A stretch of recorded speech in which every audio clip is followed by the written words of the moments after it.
this.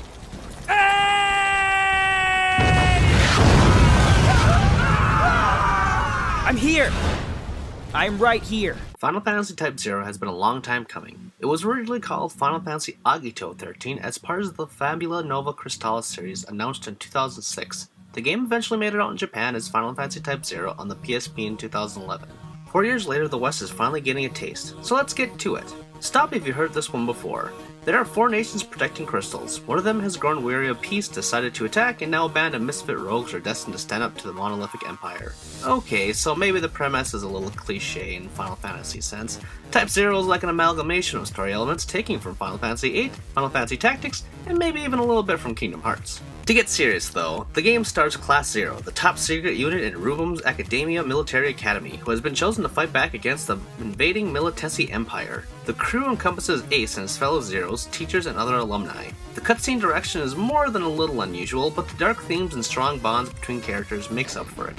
It may be a diverse cast, but not everybody gets their time in the limelight. Fortunately, the same isn't true for combat, which is really where the Kingdom Hearts inspirations come in. Well, to be frank, more like Final Fantasy VII spin-off, Crisis Core, as the director, Tabata, also helmed. Players can take 3 classmates on missions, swapping between them on the fly. Magic and abilities can be mapped to the 4 face buttons, and special commands, such as using items, requires the D-pad. Locking onto an enemy can result in critical hits as well, and attacks can be blocked or evaded, making everything feel fluid in the heat of battle. Each squad member specializes in a single weapon, with varying statistics. For example, Ace uses cards and is great at a distance. Seiss has a scythe and is a little slow but deals heavy damage. Deuce wields a flute and does low damage but specializes in party buffs. Leveling up is easy except for the fact that characters only earn experience while in battle. In order to change party members, players have to find a save crystal. It, like the grinding itself, can become monotonous, especially while trying to maintain so many party members.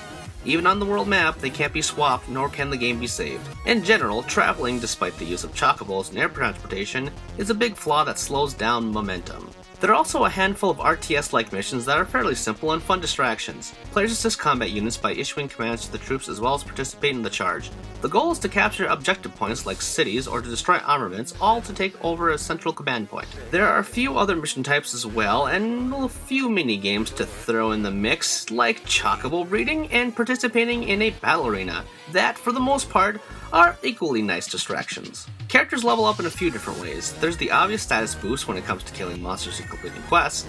This also earns AP, which can be spent to both buy new abilities as well as enhance them. For example, the dodge ability can be increased in effectiveness. The other aspect comes in with magic. A spell's power, MP cost, and cast time can be upgraded with the help of materials gained from encounters. Unfortunately, the menu systems are needlessly complex in order to do so. In between missions, players can run around campus to take on quests, level up gear, or to just chill and catch up on the team. There's a timer in the bottom corner of the screen counting down to the next mission. Once it hits 0, side quests can no longer be completed until the main mission is done. Sometimes there isn't enough to do, so skipping ahead is a thankful feature. And to those curious, missions can be replayed in order to get a better score for greater rewards. Graphically, it's better than its PSP counterpart. Environments look the best along with the main cast, but the models for NPCs are a little jiggy. While the voice work and music is commendable, the lip syncing is some of the worst this writer has ever seen in some time. Maybe it was just too hard to fix in the port. Overall, it accumulates into a weird juxtaposition that is livable but distracting. And at the end of the day, it feels weird to complain about it, since most people will be happy there was even a localization of any kind. Final Fantasy Type-0 was worth the wait. At its core, it still feels like it should be on a portable device, making the PS Vita seem like the obvious choice. Type-0 is a great game with a mile-long list of accomplishments, with an unfortunately equal length of shortcomings.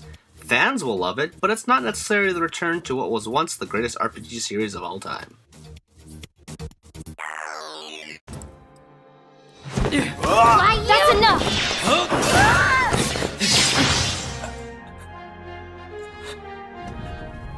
Ooh, this guy is pretty tough. Boom, ba-jack, boom, boom, ba-jack, boom, ba-jack, boom, boom, ba-jack, boom, ba-jack, boom, boom, ba-jack, boom, ba-jack, boom, boom, subscribe, boom, ba-jack, boom, boom, ba-jack, boom, ba-jack, boom, boom, ba-jack.